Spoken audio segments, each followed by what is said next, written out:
Then when we have negotiations, sometimes negotiations can take a long time. Like for instance with Joe.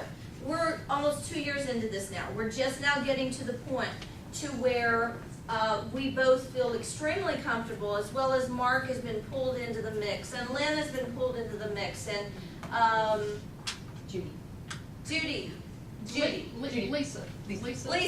Lisa, sorry, where did I get Lynn? Here. Oh, I'm here. Yeah. I mentioned Judy. Okay. All right, so Lynn has been pulled in the mix. Lisa's been pulled into the mix. And now we're able to say, okay, Joe says, I feel comfortable now going onto the BOCI radio platform. Because if I marry you, okay, if I connect with you, if I collaborate with you and join hands with you, then whatever BOCI does is going to affect us.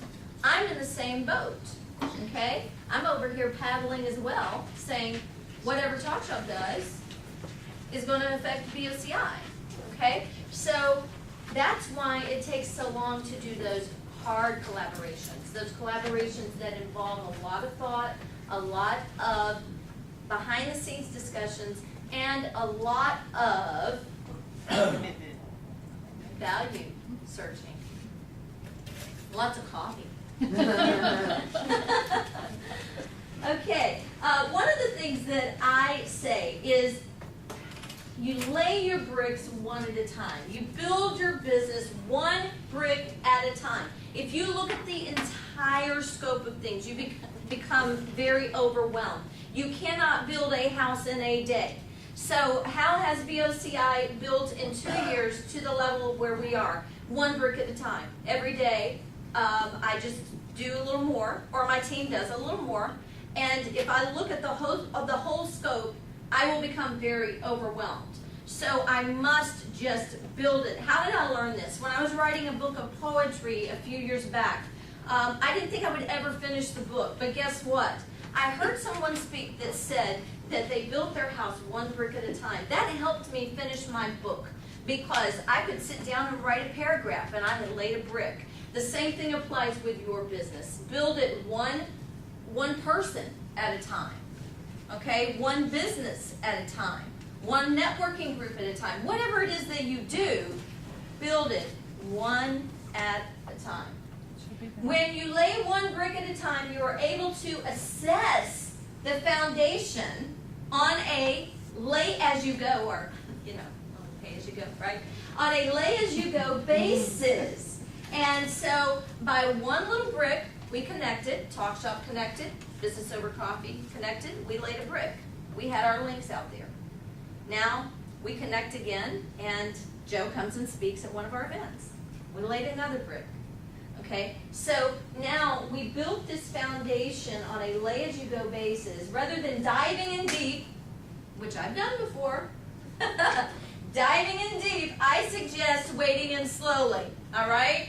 So everybody say, rather than diving in deep, wade in slowly. All right? Any questions at this point? And how am I on time? I'm going to be showing you when you have 7 minutes, but you've got plenty of time. All right, good deal. The next thing I have learned with collaboration is to create accountability. It is so very important. Nita Black was very much to blame. I give her all the credit for meeting with me, a dear friend of mine that I have great respect for, and really got me on the right track with collaborations and being able, even if it's a simple email, to have it in writing so that we both are on the same page. Because what I say to you and what you hear could be two totally different things. Now, that is not to take away from the face-to-face collaboration, because that's very important, even if it's on Skype or Google Hangouts, okay? Because you may be collaborating with someone in New York. That's where our world has come to. That's where we are right now with BOCI, is teaching people how to do that. But regardless, face-to-face is extremely important, okay? Touching is actually more important than online. But if that's the only way you can meet, that's better than telephone. So there's lots of ways to make that collaboration happen. Now, by creating accountability, you are sending an email. I recently was sitting in up at the Crescent Center with, I couldn't believe it actually. Sometimes I want to pinch myself because I built one brick at a time, and now I'm looking at this huge house when it comes to BOCI, and it's so much bigger than me now. It's the teams, it's the executive committee, it's the advisors, it's all those people that are making it happen. And so I walked in to meet with a banker, and I ended up walking into a conference room full of bankers. And so now I had to lay everything out and show them why we should be in collaboration. And the good news is we are officially in collaboration now. So you will be hearing more about that. However, the one of the gentlemen that was at the table, he is over regulations. And so it's very difficult for banks to be able to collaborate with someone that's so media driven and with a group that's so media driven as we are. The educational aspect, remember educational exchange and the networking events, that's an easy collaboration. We can do that. But when it comes to the social media exposure, that's something that they are very much seeking, but they are so highly regulated. And so he was explaining to me that emails, he calls evidence mail. Okay, so I asked him if I could coin that phrase because it's very, very true. Whatever you put in writing on text or emails, evidence mail. So this can be good. This can work in your favor. It can and will be used against you or for you. Okay, so make sure when you do put something in writing that if it is a soft collaboration where you are putting forth a proposal. This is not set in stone. Make sure you write that. This is a proposal. Once we agree upon this negotiation, then we will put it in writing. So now you've got this going back and forth. And then, even if it's just an email, put it in an email. That's what I do. It's easiest for me. But some people want to do it a formal document, and that's great. That's another way to do it. There's many ways to do it, but for sure you can say that email is what? Evidence. Evidence mail. It can be used on your side, and it can be used on their side.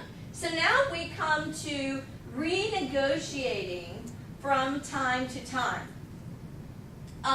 Keeping your end of the bargain is extremely important when it comes to collaborations, but it's also important to hold the other person accountable and vice versa for this collaboration to be able to work and create what? A power source?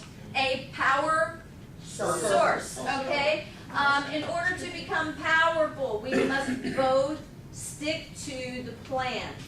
Now, renegotiating from time to time is when you possibly decide, you know what, I have agreed to do this. There's a conflict in my schedule. I've had a family matter come up, or possibly the collaborator is now yesterday's baggage because they're not following through with what they said they would do. So it's time for us to sit down and renegotiate. So you sit down, you say, okay, I had this recently happen with a professional boost intern at BOCI. And this person, the good news is that the business that she is growing is exploding. And so therefore, some of the things within her program, it's a year-long program, she was not able to meet those standards because her time was so limited.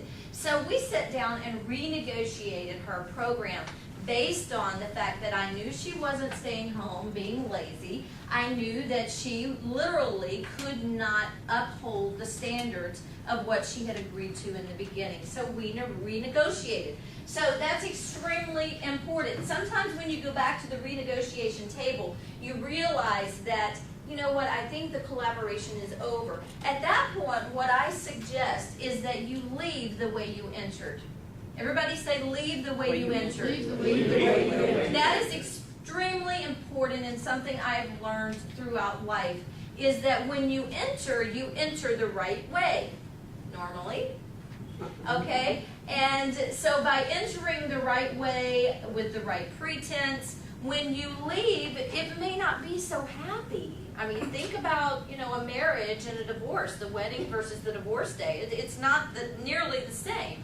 However, when it comes to business collaborations, when you get ready to exit that collaboration, make sure that you sit down, that communicate, that you base your communication on your value system. And if you can, you bless that person in the decisions that they have made. All right? Then, lastly, as we are wrapping up, earn respect and demand loyalty. Everybody say earn respect. Earn respect. Demand loyalty. Demand loyalty. Earning respect is a process, and it will take time to earn respect. I can speak for myself. Coming into Memphis 2 years ago, grew up here, came back after 20 years, came into Memphis, started a business. People didn't know me. They didn't know who I was, what I was doing. I didn't know people. I linked up with some people that I probably shouldn't have when it came to business. But guess what? I learned lessons. I'm able now to evolve and learn from those experiences. And I've also been able to show stability. And with stability comes respect. And that's the respect that you earn. So it's very important to be stable. Then when it comes to loyalty, when it comes to a collaboration, loyalty is something that you should expect from handholders. My husband said, what do you mean by that? What I mean by that is when I go for a walk with my husband, we hold hands. I'm not going to hold hands with somebody that is not loyal to me, and he's not going to hold hands with somebody that is not loyal to him. So in collaboration, you should expect that loyalty. If someone says something to me about Joe Garner and it is negative, I'm going to say, you know what, I need to speak with Joe about that. I will talk to her because guess what? I have trouble believing that she would mean it that way. That must have been taken out of context. So always make sure that you uphold that other person and then talk with them. When respect and loyalty meet, there is a match made in heaven, as neither can be bought or sold. I'm going to say that again. When respect and loyalty meet, there is a match made in heaven, as neither can be bought or sold. You must earn respect and demand loyalty to support the power of collaboration in business. Say that with me, and as I wrap up, say you must earn respect and demand loyalty to support the power of collaboration in business.